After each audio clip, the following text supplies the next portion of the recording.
Well, hi everybody, and welcome to another episode. Don't hit me with them negative waves so early in the morning.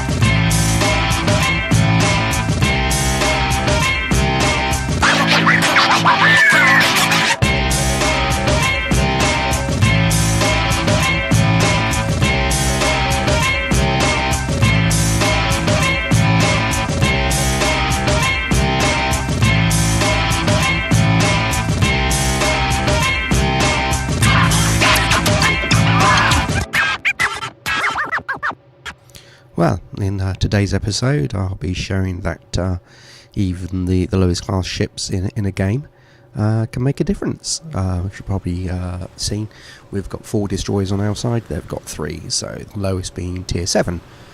Fortunately, I'm in the USS Sims, which is a premium American tier 7 destroyer, which is pretty good.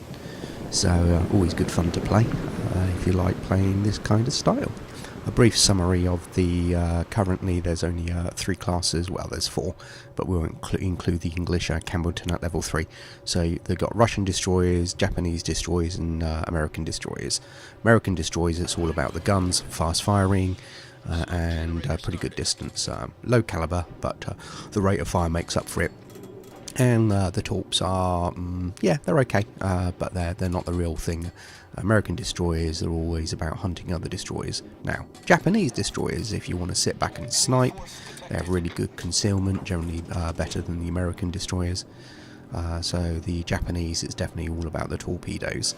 And then we have the Russian destroyers, where somewhere in between, but generally speaking, they have better guns than they do torps, short-range torps.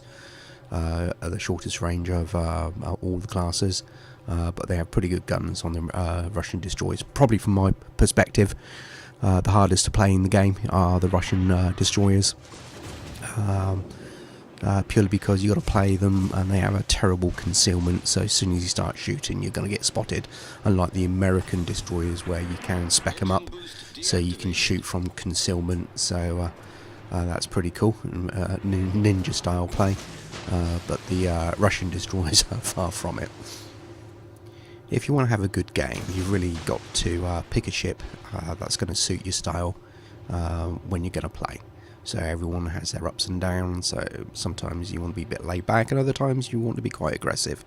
So for me, I play the Sims quite aggressive because it can be quite forgiving in that respect. So, but again, it's knowing your ships as well, so don't try to be aggressive in a Japanese destroyer because it's going to end in tears and it's just going to be a miserable fun because you're not going to really get the type of results you're looking for. So yeah, so with the Sims I do play it quite aggressively, so when my mood suits I will actually push it forward. One of the good things about the Sims is it's very manoeuvrable. So as long as you keep your eyes open and keep panning out, you can see shots coming into you. So more often than not, especially from battleships, you can dodge the shots, so you can harass the bigger ships and keep ducking and diving, which is great fun. I believe that most people, when they watch gameplay videos, they're looking, primarily to be entertained. I know that's what I'm looking for, and obviously watch a good match, but also try and pick up some tips to improve their own play style. And that's always difficult because obviously everyone's different, and when you're playing an open world game you never know, you can be the best player on your team and you never know which way it's going to go, even to the last few moments of a game, because you've got the randomness of the gameplay as well, especially in warships, because if you've ever played a battleship, especially the Wyoming, you'll understand what I'm saying there. You can shoot something with a broadside and still completely miss. Once you become comfortable playing to the strengths and weaknesses of your ships, then yeah, start taking tactics into account. And again, it's all situational. It's a fluid ebb and flow of a game that you've got to watch as well. So it's key to watch what's going on with the map. So and my wingman's just going to demonstrate that one of the main things I find is that just don't throw your life away so quickly, just like that guy did. So, you know, it's the prime thing. The game's long, and dying so quickly. Yeah, everybody has a hit to the head moment where you just YOLO it, and all of a sudden you find you've committed so far and there's no way backing out. Hey, we've all done it. But especially with DDs, just don't die, because if you're in a team and they have the DD advantage, as in all your team, including yourself, you just died, then your team's really going to be up against it, especially in capture the flag scenarios. I always like to keep the pressure on the enemy team, and the best way of doing that, especially if you're in a DD, is to capture the flags. So obviously most games there's 3. If you capture 2, then the tick down advantage is to you, which means they've either got to start sinking ships, the enemy have got to start sinking more ships, or take those bases, which as long as you have a half reasonable team who understands the difference when they have to attack and defend, does make a big difference. Presently in this game we hold 2 of the 3 flags, and they're putting pressure on the B, so I'm just staying around the B, which I help to take to support our team to make sure that the enemy doesn't take it. That ship's pretty low, so hopefully it won't be long. So I've got some good support. I've got a battleship over there to my right with another destroyer, so hopefully we can keep the pressure on them and keep them out of B, because I certainly don't want them to actually have 2. That 2 out of 3 means then we'll have to go on the attack. So currently I'm sort of kind of in defensive mode. Our battleships are under pressure there, under 2 cruisers, so I'll let go and give them a helping hand. This is my Achilles heel, my gameplay, but it's also a catch-22, is helping teammates. Yeah, I always believe if you can, help them out, especially when there's a destroyer dropping smoke, to support your battleships that are got into trouble. So that's what I'm going to do. When helping a teammate, you've got to remember also you've got to think of your own vested interest when you're doing it. So I'm going to drop the smoke here, but I figured that I could get around the island to my right. But then I started to realise that, okay, this is getting precarious. If I slow up, if I get spotted, those guys are just going to gun me down, because everybody likes shooting destroyers. What's sending out them negative waves then, Moriarty?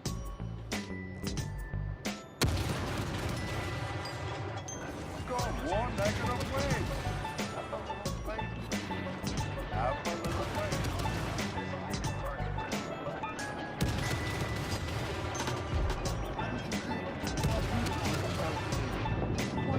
Say something righteous and hopeful,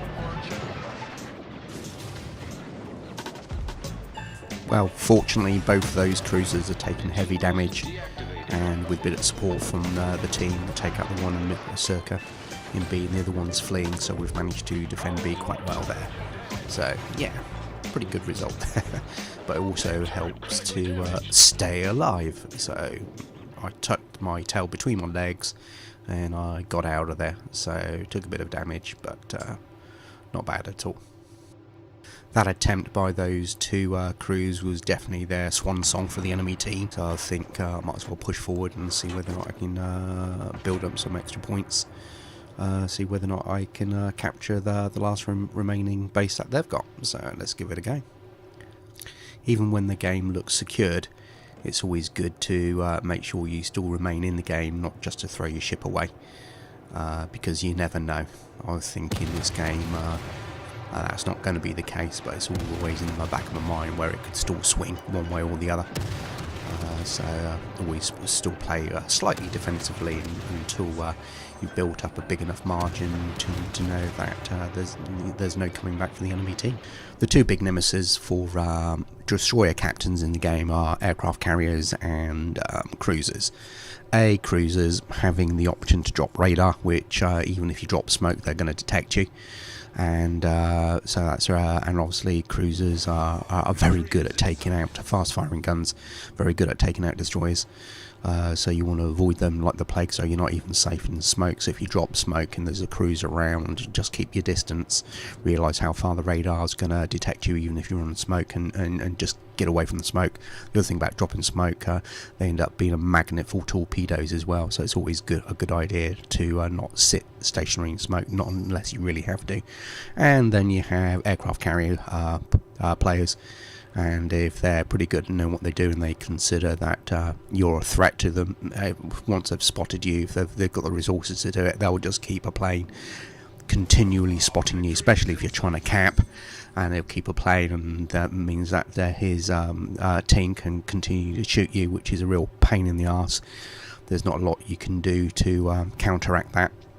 If you're in a destroyer, the only thing you can do really is drop smoke and hope there's no cruiser in the vicinity, then double ganging you with radar. So there's the enemy destroyer, so let's see if we can take that guy out, because if we can, that will be a great advantage to our team.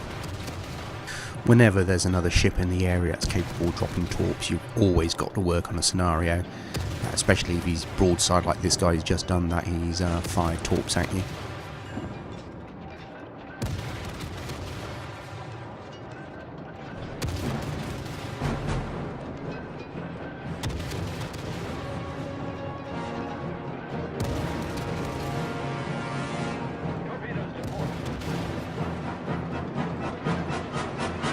The number of times that has saved my ass, I can tell Yeah, you. baby! So always, other ships firing torps, always consider that they've dropped torps and dodge away.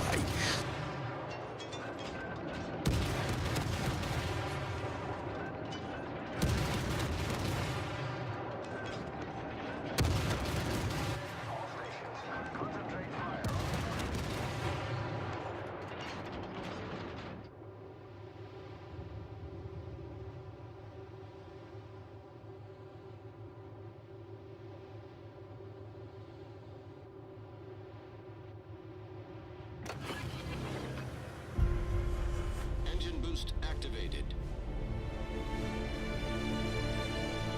The spirit of man has awakened. The soul of man has gone forth. Grant us the wisdom and the vision to comprehend the greatness of man's spirit that suffers and endures so hugely for a goal beyond his own brief span. We are all of us children of earth. Grant us that simple knowledge. If our brothers are oppressed, then we are oppressed. If they hunger, we hunger. If their freedom is taken away, our freedom is not secure. Grant us a common faith. This was a comfortable win for our team, but just wanted to show you that with a bit of teamwork, it's surprising what you can do even if you're the lowest tier in the game. And there you go. I didn't feel I did a lot in that game, but obviously over 2,000 base XP shows that you can make a difference, even when it appears that you're playing quite laid back, which I certainly felt in that game. So yeah, hope you've enjoyed it, and if you do, please subscribe. Amen. And hope you come back and watch some more videos. Okay, that's it for now. Adios.